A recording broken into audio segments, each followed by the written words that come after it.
আসসালামু আলাইকুম। সর্বশেষ আপডেট বাংলা সংবাদ। শুরুতেই শিরোনাম। শুরুতেই জানিয়ে দেব গুরুত্বপূর্ণ ভয়ঙ্কর সংবাদ। দেশে ফিরছেন শেখ হাসিনা।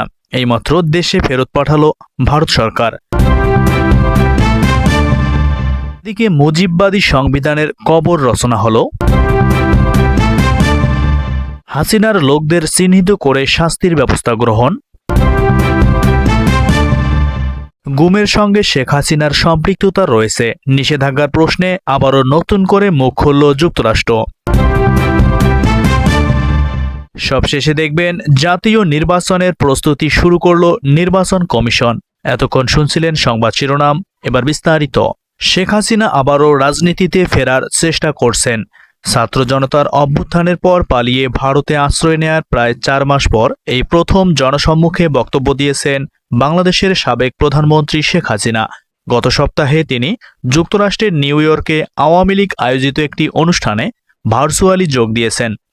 এসব বক্তব্য দেওয়ার মাধ্যমে শেখ হাসিনা রাজনীতিতে টিকে থাকার চেষ্টা করছেন বলে মনে করে বিএনপি। মূলত গত 5ই আগস্ট ক্ষমতার পট পরিবর্তনের পর বিভিন্ন সময় আওয়ামী লীগ সভাপতি শেখ হাসিনার কিছু ফোনালাপ সামাজিক যোগাযোগ মাধ্যমে ছড়িয়ে পড়েছিল। যদিও সেগুলো সত্যি তার কথোপকথন কিনা তা নিয়ে কোনোভাবে যাচাই করা সম্ভব হয়নি। তবে সেই রেকর্ডগুলোতে তার দলের নেতাকর্মীদের উদ্দেশ্যে নানা ধরনের রাজনৈতিক নির্দেশনা দিতে শোনা গেছে। কিন্তু ওইসব ফাঁস হওয়া কল রেকর্ডগুলোকে বাদ দিলে শেখ হাসিনা এবারই প্রথম জনসম্মুখে বক্তব্য দিতে দেখা যাচ্ছে।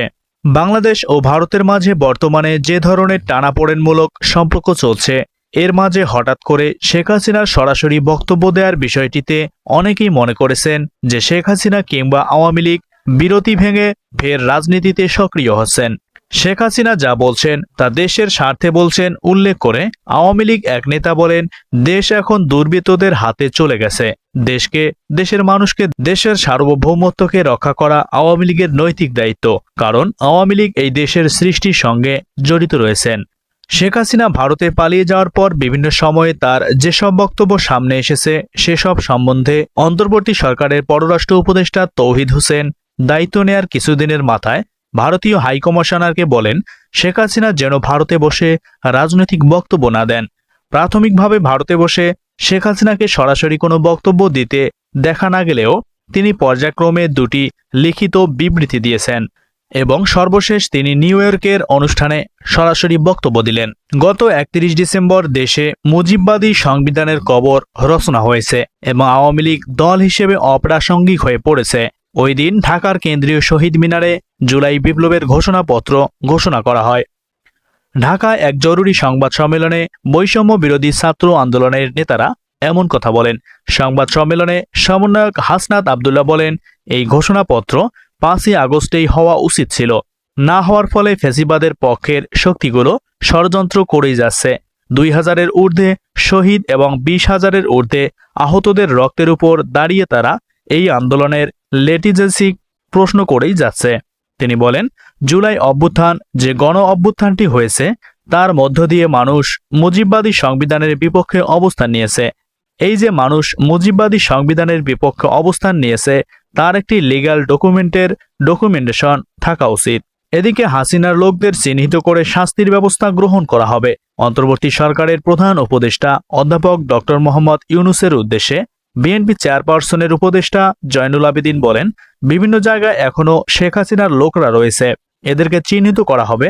তাদের বিরুদ্ধে ব্যবস্থা গ্রহণ করার জন্য প্রধান উপদেষ্টার নিকট আবেদন জানাচ্ছি। একই সাথে দ্রুত নির্বাচন দিয়ে জনপ্রতিনিধিদের কাছে ক্ষমতা হস্তান্তরের কথাও উল্লেখ করেন তিনি। এদিকে গুম সহ নানা অপরাধে জড়িত থাকায় শেখ হাসিনার উপর যুক্তরাষ্ট্রের নিষেধাজ্ঞা আরোপের প্রশ্ন আবারও উঠল।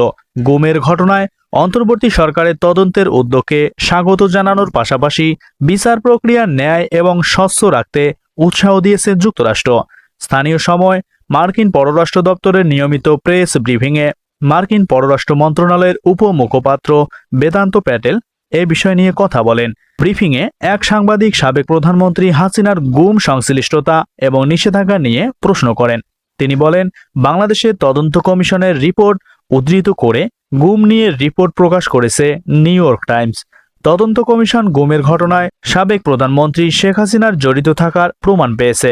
বাংলাদেশে গুমের ঘটনায় জড়িতদের বিরুদ্ধে যুক্তরাষ্ট্র এর আগে নিষেধাজ্ঞা আরোপ করেছে। এ বিষয় নিয়ে আপনার মন্তব্য কি?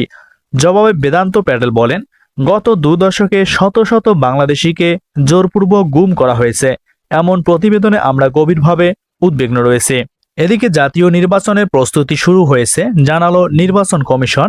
দেশের গণতান্ত্রিক যাত্রাকে উৎসবমুখর করার প্রতিশ্রুতি দিয়ে আসন্ন ত্রয়োদশ জাতীয় সংসদ নির্বাচনের প্রস্তুতি শুরু করে প্রধান নির্বাচন কমিশনার সিসিএমএম নাসির উদ্দিন। এরই মধ্যে একটি সিদ্ধান্তমূলক পদক্ষেপ হিসেবে গুরুত্বপূর্ণ নির্বাচনী সামগ্রী কেনার প্রক্রিয়া শুরু করতে কর্মকর্তাদের নির্দেশ দিয়েছে নির্বাচন কমিশন। হালনাগাদ এবং শক্তিশালী ভোটার তালিকা নিশ্চিত করতে মার্চের পরিবর্তে জানুয়ারিতে নাগরিকদের ঘরে ঘরে গিয়ে তথ্য সংগ্রহ অভিযান দ্রুত বাস্তবায়ন করার পরিকল্পনা চলছে। প্রিয় বন্ধুরা, এই ছিল আজকের সর্বশেষ বাংলা সংবাদ।